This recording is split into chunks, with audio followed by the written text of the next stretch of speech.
Another EGFR mutation is Exon 20 mutation, as we call it, and HER2 mutations. And we do have we have drugs these days who can target those specific mutations as well. And preliminary data are very promising also for those more rare mutations. They are a little bit more rare than classical EGFR mutations, but again, we are currently developing drugs which can target them as well, and hopefully successfully. This is HER2 mutation. We can see here an overall response rate of 60% with this drug conjugate here.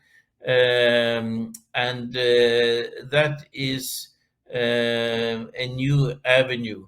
This is called ADC, antibody drug conjugates.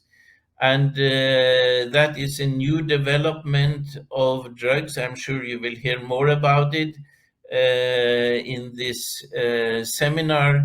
But our data so far with this particular drug conjugates are very promising. This is targeting HER2. The drug conjugates have a dual effect.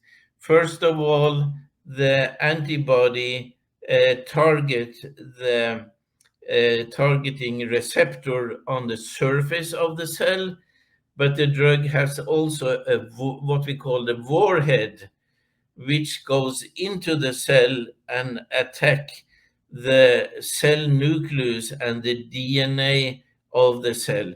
So it has a dual activity, and we have several of them. The determinant is the antibody. Are we dealing with an antibody for HER2, for HER3, for another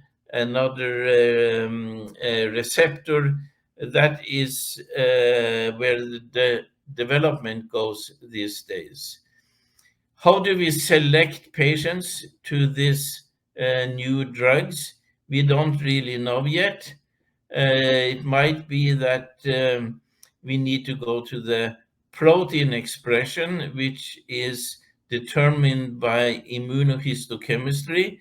This is a technology we haven't known for years, but it has kind of disappeared because we have been focusing on mutations and next generation sequencing. But I believe that more classical immunohistochemistry, which is cheap, which is easy, and which can be done in all pathology labs in the country, I think that is coming back and highly relevant when we are talking about the new